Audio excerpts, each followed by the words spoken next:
You think grabbing a late-night ride home is safe? Wait until you hear this.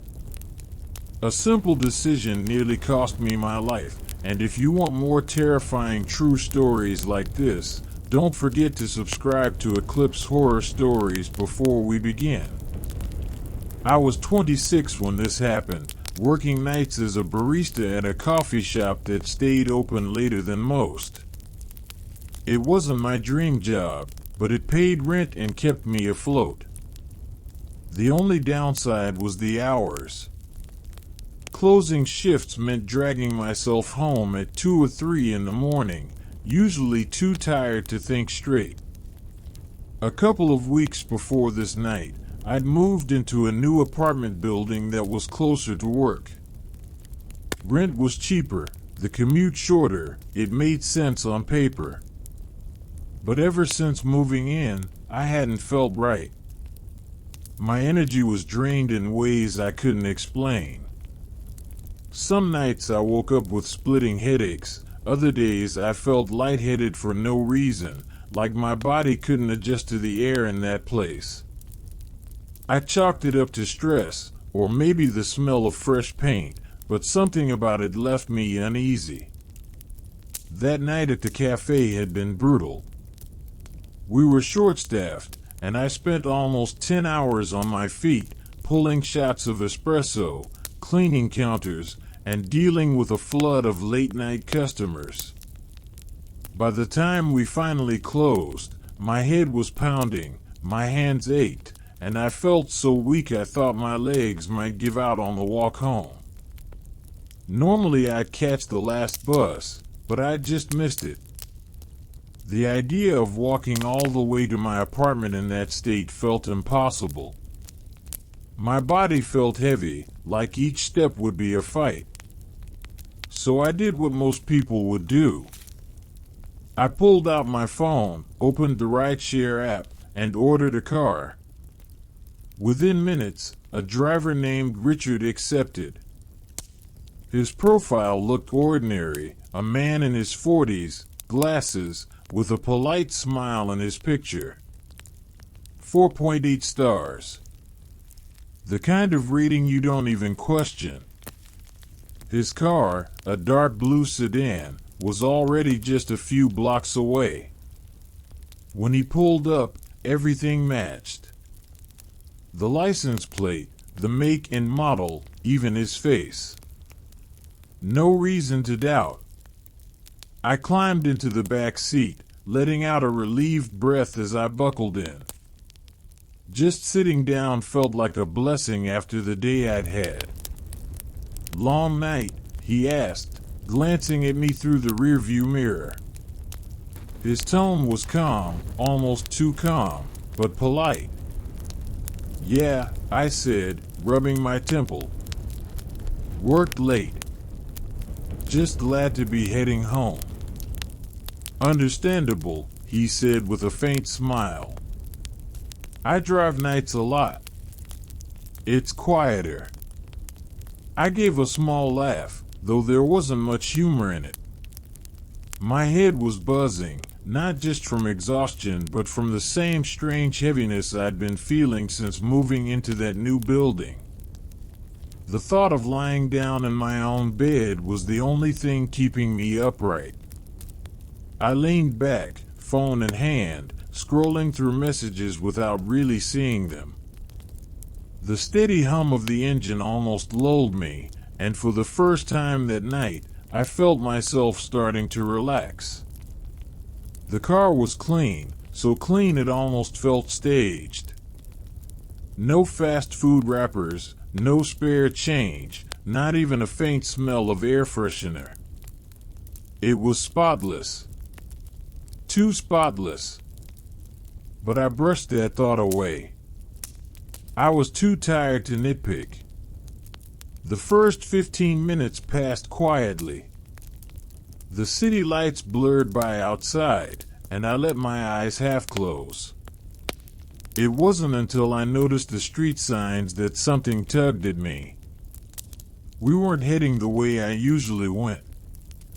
The app's little blue line showed one path, but Richard's car was moving another. I said softly, leaning forward, I think the GPS shows a different route. He didn't even hesitate. Just smiled at me again through the mirror. This way's faster. Less traffic lights. At 2 in the morning, when the roads were empty, that excuse didn't really make sense. Still, I forced myself to smile back and nodded, sinking into the seat again.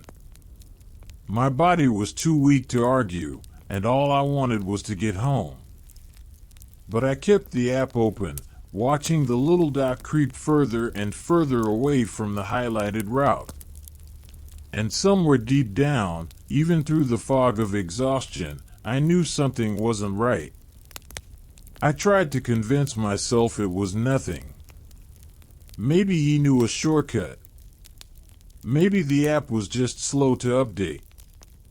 But as I sat there, staring at the little blue dot sliding away from the highlighted path, my stomach knotted tighter. Richard broke the silence with another question. So, you work late every night? Not every night, I said, keeping my eyes on my phone. He nodded slowly, glancing at me in the mirror. But most nights, right? Must be tough. You live nearby? The way he asked it made my skin crawl. The words were casual, but his eyes lingered in the mirror a second too long. I forced a shrug. Not far. He smiled faintly. That new building on Pine? The one they just finished? I've picked up a few people there. I froze. That was my building. I hadn't told him that. Yeah, I said carefully, my throat dry. Something like that. For a moment, the car was silent except for the steady hum of the tires on the road. Then he chuckled softly, like he'd just remembered something. New buildings are strange, huh? Too clean. Too quiet. Sometimes they make people sick. I stared at the back of his head, my heart racing. He couldn't have known. He couldn't have known that since moving into that apartment I'd been waking up dizzy, that I'd been getting headaches I couldn't explain. My grip tightened on my phone. He must have sensed my unease, because his tone shifted back to polite. Don't worry, I just noticed things. Driving all night, you pick up patterns. I nodded stiffly, pretending to scroll through my messages. But my hands were shaking. Another 10 minutes passed, and we were definitely heading away from my neighborhood now. The streets looked unfamiliar, lined with warehouses and shuttered shops. My chest tightened with panic. I think you missed a turn, I said, trying to keep my voice steady. My place is back that way. Richard didn't answer right away. He just kept driving, his hand steady on the wheel. Finally, he said, "Don't worry. I know where I'm going." I glanced at the app again, my heart pounding. The distance to my apartment was increasing, not shrinking. "Please just follow the GPS," I said louder this time. That's when I heard it, the soft click of the lock sliding down. All 4 doors. He had locked me in. I froze, staring at the handle next to me. My pulse thundered in my ears. "Why did you lock the doors?" Richard smiled at me in the mirror, that same calm smile he'd had since the start. "For safety. Don't want anyone jumping in, do we?" There was no one out there. The streets were empty, the sidewalks deserted. His excuse didn't even make sense. I forced a laugh, though my throat was dry. Yeah, sure. But inside, panic clawed at me. My head still throbbed from the long shift and the strange heaviness that had been plaguing me since I moved into that apartment, but adrenaline was cutting through the fog now. My hand shook as I texted my coworker, typing quickly, "An Uber, not safe. Call me now." No response. Richard kept glancing in the mirror, his smile never fading. "You seem nervous," he said softly. "You don't have to be. I drive people like you home all the time. People like me." The phrase sent chills down my spine. The streets outside grew darker, fewer lights, fewer signs of life. My breathing quickened as I realized this wasn't just a wrong turn. He was taking me somewhere else, and I had no idea where. Nothing. Just a tiny delivered check mark taunting me. My hands were shaking so badly I nearly dropped it. Outside, the streets were changing. Streetlights grew farther apart, the glow of the city behind us shrinking in the rear window. The buildings here looked abandoned, warehouses with rusted shutters, empty parking lots stretching into shadows. I knew for sure now, we weren't anywhere near my neighborhood. "Richard," I said, trying to sound calm, "this isn't the way to my place. Can you please just take me back?" No response. His eyes flicked up to meet mine in the mirror, then back to the road. That faint smile still sat on his face, like he was enjoying this. My pulse thundered in my ears. I reached down casually, testing the lock again, but it was firm. He must have locked them all from the driver's control. My throat tightened. "I'll pay extra," I said quickly. "Just turn around, please." That's when his voice shifted, no longer polite, no longer pretending. "You don't have to worry. I'm not going to hurt you." It was the way he said it that terrified me. Calm, steady, like he meant it, but also like he'd said it before. I pressed myself back into the seat, every muscle trembling. My mind raced for options.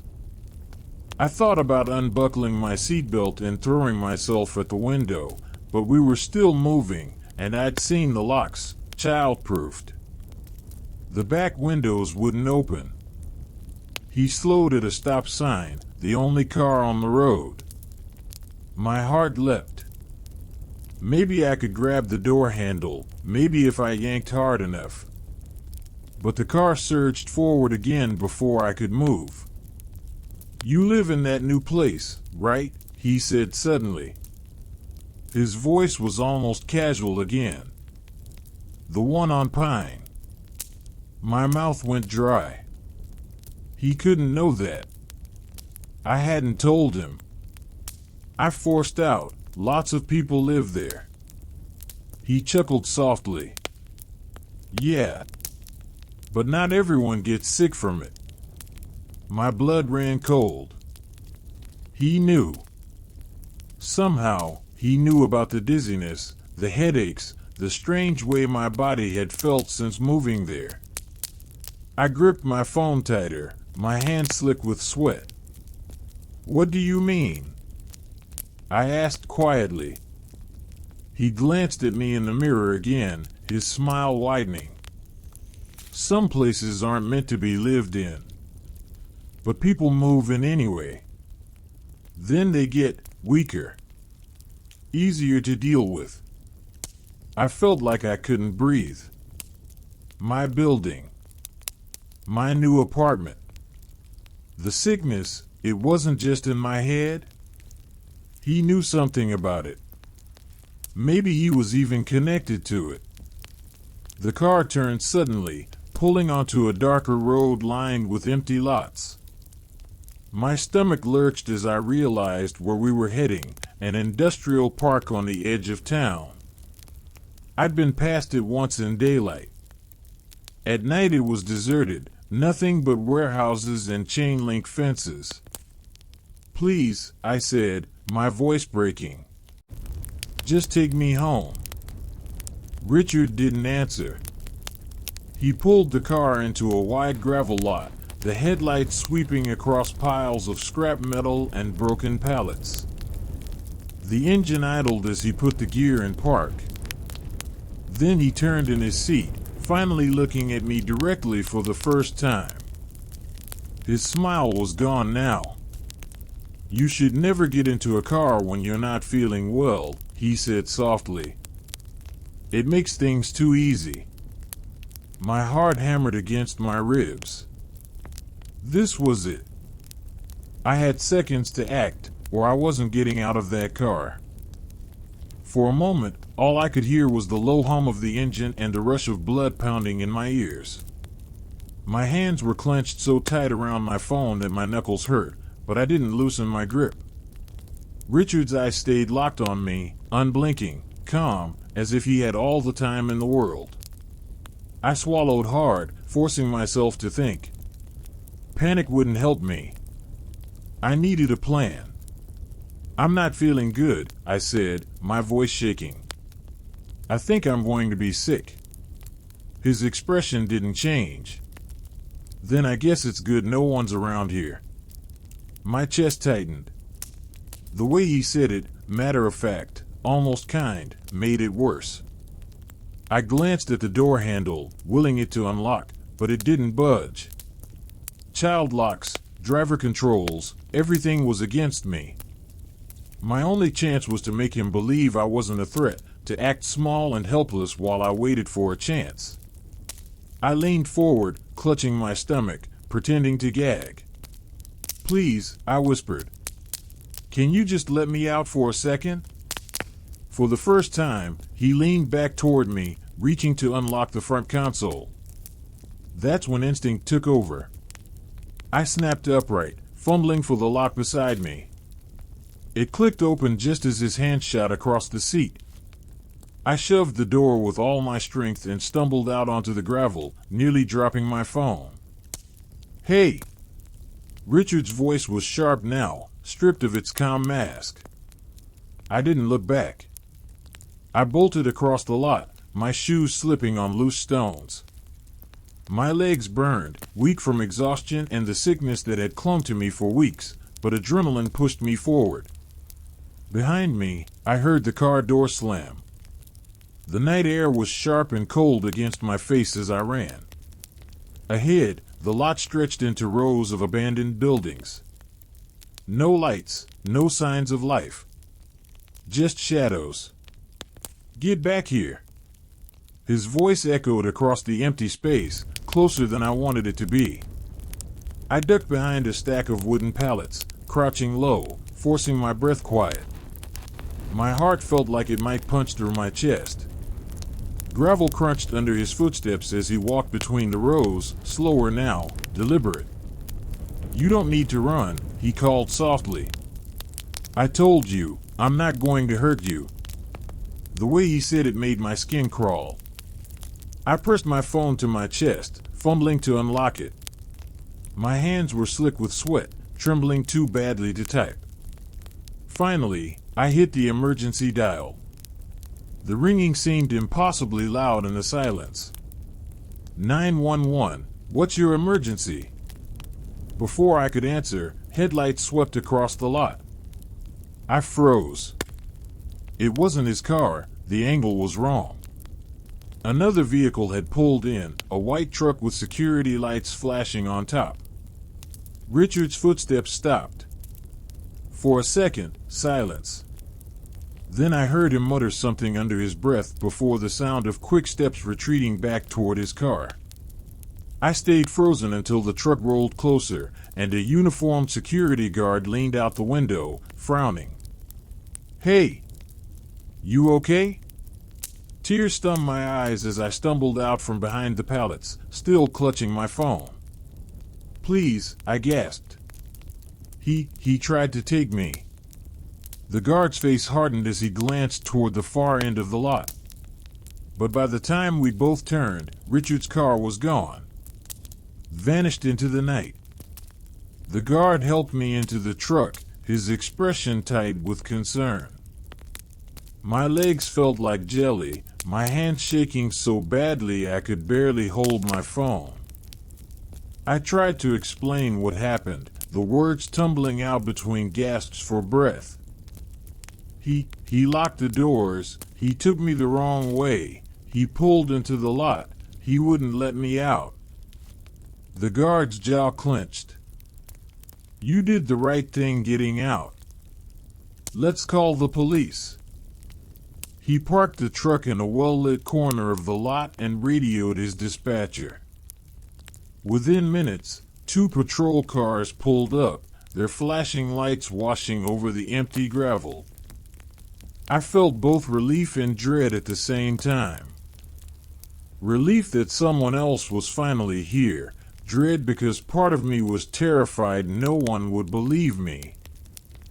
An officer approached my side of the truck, kneeling slightly so his eyes met mine. You're safe now, he said gently. Can you tell us exactly what happened? I told them everything. About Richard's fake shortcut, his strange questions about where I lived, the way he seemed to know about my building and the sickness, the locked doors, and the final words he said before I escaped. The officers listened carefully, writing notes, exchanging looks I couldn't quite read. Do you still have the rideshare app open? One asked. I nodded, showing him my phone. The app was still pulled up, but Richard's profile was gone. No name, no picture, no trip history. Just a blank screen where the details should have been. My stomach dropped. He deleted it? The officer gave me a grim nod. Or it was fake to begin with. That thought made my skin crawl. I'd trusted the screen. The stars, the photo, the license plate. It had all looked real. We'll run the plate number you gave us, the officer said. But you should know, this isn't the first call we've had like this. My heart sank. What do you mean? He glanced at his partner before answering. In the past few months, we've had several reports of drivers picking people up late at night and taking them off route. Sometimes the accounts disappear before we can trace them. Sometimes the cars don't match registered drivers. It's difficult to pin down. I hugged myself tighter, shivering even though the truck was warm. Has anyone else? I hesitated, not wanting to finish the thought. The officer didn't answer directly. You were lucky you got out. Lucky. The word stuck in my chest. Another officer came back from checking the lot. No sign of him. He's gone. Just like that. Slipped back into the night as if he'd never been there. They offered to drive me home, but the thought of being in another car, even a police car, made my skin crawl. Instead, the security guard volunteered to take me, and I clung to that small comfort. When we pulled up outside my building, I stared up at its blank windows, the shadows inside. I'd thought it was supposed to be a fresh start, moving here. But now, the place felt wrong in a deeper way. The dizziness, the headaches, the heavy air, it all pressed down on me as I walked through the front doors. I double-locked my apartment, slid the chain in place, and sat on the floor with my back against the door, shaking until dawn crept in. Even in daylight, I couldn't shake the officer's words. This isn't the first call we've had like this. If it wasn't the first, then how many hadn't gotten out? For the next few days, I couldn't focus on anything.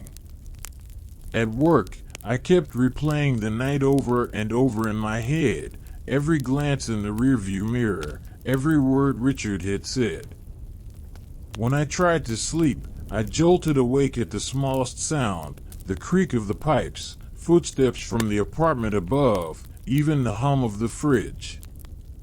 My body stayed tense, as though at any second the locks on my door would click down again and I'd be trapped. But it wasn't just the memories haunting me. It was my building. The dizziness I'd been feeling before hadn't gone away. If anything, it got worse. Some mornings I woke up with pounding headaches that left me nauseous. At work, I fumbled orders because my hands wouldn't stop trembling. One afternoon, I nearly fainted while steaming milk, and my manager had to sit me down with a glass of water. "You look pale," she said, frowning. "Are you eating enough?" I nodded, though I wasn't sure anymore. Food tasted strange lately, metallic almost. Like something in the air was settling on everything I brought into the apartment. At night, lying in bed, I noticed other things too. The walls felt thinner than they should. I could hear faint noises, not the normal kind of noises from neighbors, but softer, slower. Breathing, maybe. Or whispers. Once, I swore I heard a tapping sound, like fingernails brushing against the drywall. Every time it happened, I told myself it was my imagination. Stress. Trauma from what happened with Richard. My mind trying to make patterns where there weren't any. But the thought of what he said that night kept gnawing at me. Some places aren't meant to be lived in. People move in anyway. Then they get weaker. Easier to deal with. How could he have known that? One night, after another dizzy spell left me curled on the couch, I decided to do something about it. I pulled out my laptop and started searching the building's address. At first, nothing came up except real estate ads and a bland description from the construction company. But buried a few pages deep, I found an article from 2 years ago, before they'd finished building. It mentioned delays in construction due to foundation issues and complaints from workers about unsafe conditions. Some of the quotes didn't sound like normal construction problems. Words like air quality, unexplained sickness, and unsafe environment repeated more than once. My skin crawled as I scrolled further. There were forum posts too. People who had lived in the area before the building went up. Some claimed the lot had been abandoned for years, fenced off because people kept breaking in. Others swore the land itself had a history, stories of disappearances, of strange smells, of workers walking off the job and refusing to come back. I shut the laptop, my heart racing. Maybe it was all rumors. Urban legends to explain an empty lot. But I couldn't shake the feeling that Richard knew. That somehow, he had chosen me because of that building, because of the way it made me weaker, slower, easier prey. That night, as I lay in bed staring at the ceiling, I heard it again. The faint, rhythmic tapping in the walls. Not steady like pipes. Not random like rats. Slow, deliberate. like someone or something waiting. I pulled the blanket tighter around me, eyes wide in the dark, and told myself over and over, it's just in your head. But I wasn't sure I believed it anymore. I lasted another week in that apartment before I couldn't take it anymore. Every day I woke up weaker, my head pounding, my body sluggish. The dizziness never let up. At work, my coworkers noticed a change in me. One of them, a sweet older woman named Carmen, pulled me aside and said gently, "Honey, you should see a doctor. You don't look right." But I didn't think a doctor could explain what was happening. Not when the nights grew stranger by the day.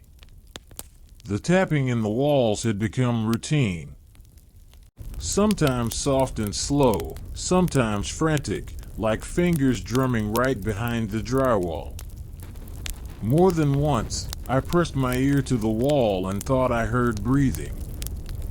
Not my own, something deeper, steadier, as if someone else was on the other side. Sleep became impossible. I lay awake, every muscle rigid, waiting for the next sound. My body ached from the tension, but I was too scared to close my eyes. And always, in the back of my mind, Richard's voice lingered. Some places aren't meant to be lived in. People move in anyway. Then they get weaker. Easier to deal with. He knew. Somehow, he knew what this building did to people. One night, after another dizzy spell left me crawling across the floor just to reach a glass of water, I made a decision. I grabbed a duffel bag, stuffed it with clothes, my laptop, and anything I could carry, and headed for the door. I didn't care about the lease or the deposit, I just needed to get out. But when I slid the chain and turned the knob, the door wouldn't budge. At first, I thought I was too weak. I pulled harder, the metal biting into my palms. Nothing. It was as if something on the other side held it shut. My breath quickened. "Come on," I whispered, yanking harder. "Please." That's when I heard it. A low sound, not from the walls this time, but from the hallway just outside my door. Slow, steady footsteps. I froze, every nerve in my body screaming. Someone was out there. The footsteps stopped directly in front of my apartment. Then silence. I pressed my back to the door, shaking. After a moment, I heard it, the faint scrape of fingernails against the wood, dragging slowly down the length of the door. I stumbled backward, clutching my phone, dialing 911 with trembling hands. The call connected, but before I could speak, the screen went black. Dead. The phone had been fully charged an hour ago. I stared at it in disbelief, then at the door.